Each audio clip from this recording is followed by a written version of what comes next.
আসসালামু আলাইকুম। ইদানিং কমেন্টে এবং ইনবক্সে অনেকেই জানতে চাচ্ছেন যে আমার এতগুলো বিড়াল আমি কিভাবে মেইনটেইন করি? হ্যাঁ, ওদের ফুড হ্যাবিটটা আমি সবচেয়ে বেশি নোটিস করি যেটা হচ্ছে গিয়ে ওদের ডেইলি আমি মেজর ৩ টা মিল দিয়ে থাকি এবং সেই মেজর মিলে থাকে আম ভাত, সাথে থাকে বয়েলড চিকেন, চিকেন স্টক এবং এর সাথে আমি মিলিয়ে দেই ক্যান্ডির মাসল পাউচটা। কারণ এতে আছে কোয়েলের ডিম এবং লিউসিন এবং এটা যেটা হচ্ছে এগুলা ওদের যে স্টমাকটা ভালো রাখে এবং ওদের যেটা নিউট্রিশন ওরা প্রপার পায়। যেটাতে আমার মানে অন্য কিছু সাপ্লিমেন্ট দেওয়া লাগে না। তো দেখতেই পাচ্ছেন আমার বেবিগুলো আমি দেওয়ার সাথে সাথে সবাই ঝাঁপায় পড়ছে। এই যে এইভাবে করে আমি ম্যাশ করে দিয়ে থাকি এবং এটা ওদের সবাইকে একসাথেই আমি খেতে দেই।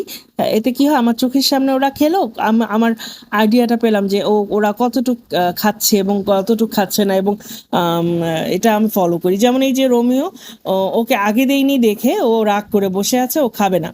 তো যাই হোক ওকে আমি বসে রেখে ওর পরে আমি ওকে খাবারটা আবার দিব।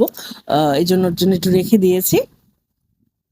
হ্যাঁ, এই আর কি আমি আসলে কি ওদের যেটা মেইনলি ওদের ক্লিনিনেসটা এবং ওদের ফুড হ্যাবিটটার উপরে আমি খুবই নজরদারি করি যাতে আমার বিড়ালগুলো থাকে সুস্থ এবং মানে অ্যাক্টিভিটিতে ফুল থাকে। হ্যাঁ, তো এই যে দেখতে পাচ্ছেন এখানে সব বয়সের সব ধরনের বিড়াল আছে। ক্যান্ডি যে পাউচটা আছে মাসল পাউচ, সেটাতে ওরা হচ্ছে কি ওরা মানে সব বয়সের বিড়ালরাই আসলে খেতে পারবে, কোনো বাধ্যবাধকতা নেই।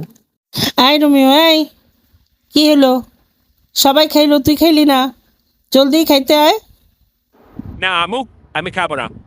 আমি রাগ করছি, বুঝলা? তুমি ক্যান্ডিড মাসল পাউচটা দিয়ে বাপ মাখিয়ে ওদের দিছো, কিন্তু আমাকে তুমি আগে দাও নেই কেন? আমাকে আগে দাও নেই কেন? আমি না তোমার ফেভারিট বিড়াল, হ্যাঁ? আমাকে আগে দিবা, তারপর ওদের খেতে দিবা, হ্যাঁ?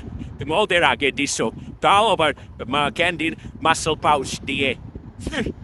দুরা, ভাল লাগে না।